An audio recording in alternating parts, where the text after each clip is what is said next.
Hey guys, just doing an eval of your swing and just want to go over a couple things I saw that you can work on for this upcoming season, and let's go ahead and get started here. So the first thing I see is your stance, and your stance is pretty darn good shape.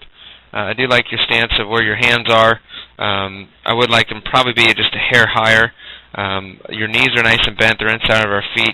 You are a little bit closed, and that's fine if you do that every time. But just something to be cautious about of your feet. You can see how your feet angle.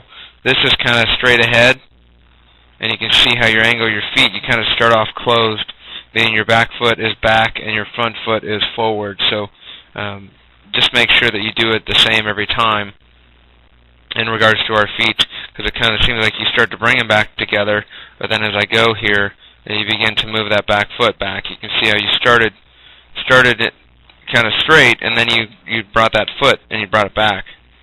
So I don't know if you noticed that or not, but something to be aware about if you get beats or you don't get the fast pitching, just to make sure your feet aren't closed, because that's just going to make you later to the ball. Something to really work on. So, but your hands are in a good spot, a good launch position. Your bat angle is nice, and your posture's good. One thing I do see is you go, when you start your swing, you start kind of closed, and then you come back out to straight, which is fine, which is good, but you almost come out on that. So make sure you make sure your feet work are right, so you don't think at the strike and then at the ball, and then something just to be cautious of to make sure it's consistent, which it probably is, but just something, if you didn't know that, to let you know that, but you probably already know that. One thing I did notice that we can really work on, again, that's going to make us short to the ball, is watching this bottom arm. At this point of our swing, we kind of locked out just a hair too soon, and what happens is that barrel is really low. When this arm locks out, it pushes the hands out and drops the hands down. So what's happening is your barrel is beginning to drag on you, and it's beginning to get low. At this point of our swing, we still want those hands to be in a nice higher position, and we want that launch position of that bat to be more back here, just so we can focus on being in that direction. Compared to now, those barrels are going to get really below our hands, and you'll be pretty consistent at it, but I think it'd be better for you to make sure that I'm working more downhill instead of kind of your swing path is a little bit uphill in regards to our swing. I do like your contact. Your lower half's in pretty good shape, a nice lower half swing. At contact, you got a nice backside. Your head stays back. It doesn't go get the ball, so in regards to that, you have a firm, closed front side, good angle in our feet, and a good, strong position on that back foot in regards to the ball of the foot. So nothing too drastic that I would change there. In regards to, I like where your hands were, and I like to where your legs were, so it's a pretty good spot right there in regards to your swing. Let's go ahead and take a swing here. Again, another good job of just having it right there in regards to just being on plane. Switch to the next swing here. One thing we do see again is that bottom ham. You can see how much those hands drop on us, and I think that's the biggest thing is trying to make sure that your hands start in a pretty good launch position, but then you'll see as they just begin to, you take that front foot, that step, and those hands just get really low. So at this point of our swing, don't go down to get the ball. Your hand should still be up here, and this is where you want to just drop the barrel on the ball and work downhill. You can see how we want to try to get underneath everything and kind of work uphill. So that's kind of natural for a left-handed swing to do that, so something you can do.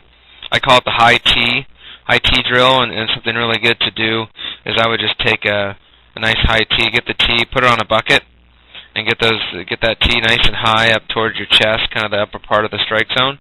And what you want to do is just place the ball up on that T, and you want to focus on hitting that ball and driving it off that high T. You can see how those hands go way below, and that's going to affect us on faster pitching. That's going to affect us on more fly balls than we want, which is more lifting the baseball compared to driving the ball, and that's going to make definitely a difference in our swing here. So something to really focus on when you're swinging.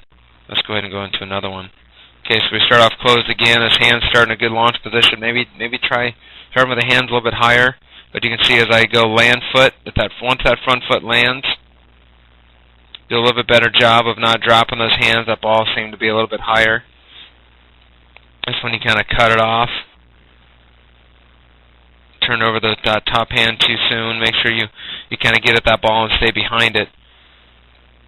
Make sure those hands don't get cut off. You can see that top hand beginning to turn too early on me. One thing you can do is again, get kind of a double T. Just working on hitting through the ball and not necessarily at the ball. At contact, again, I really like your lower half. You do a good job of that lower half. That this has a nice line. You're nice and bent. You're a closed, firm front side. Would like to see your head on the ball a little bit more. Kind of place the ball out here in front and just kind of keeping your head down on the ball. I would for sure like you to stay through the ball more. You can see at this one you kind of snap those hands over at contact and you're beginning to roll instead of really staying through the ball and behind it. So that's at least one thing to work on with your hands there, besides having your hands drop. But I think that's a big thing in regards to having your hands just not drop here. Go ahead and back it up. This is another swing. Let's see if we do with our stride foot. Stride foot's not bad. It gets us back to kind of the center. But you notice how much my hands are beginning to drop already. And that lower arm is actually getting stiff on me. Once in a while, this bottom arm gets too locked out. When you push out that arm, typically your hands are going to drop, and you'll get into more lifting the baseball compared to driving the ball. So something to really work on is just kind of rest that bat on your shoulders. Just get a really small bat and do a one-handed drill with just some wiffle balls, and make sure you just take it off your shoulder and go right to the ball, where you're not going to have it push off of your shoulder and have it be locked here. Right now it's locked, and you want it to be locked right at contact or right before contact, but you don't want it to be locked this early, because that's called casting, or we're going to be around it. So again, at this part of our swing, your head should be a little bit taller. Your hands should still be up in this area, so I can work on a downhill plane to really drive the baseball. Work on that high tee. Make sure that stride stays consistent, but I think not dropping those hands, not dropping that level, and not you getting down too much. Making sure my bottom arm locks out at contact and not before. I think those are going to make some big differences in your swing. So we look forward to seeing you again, and go ahead and work on these few things, and we'll see you on the next eval.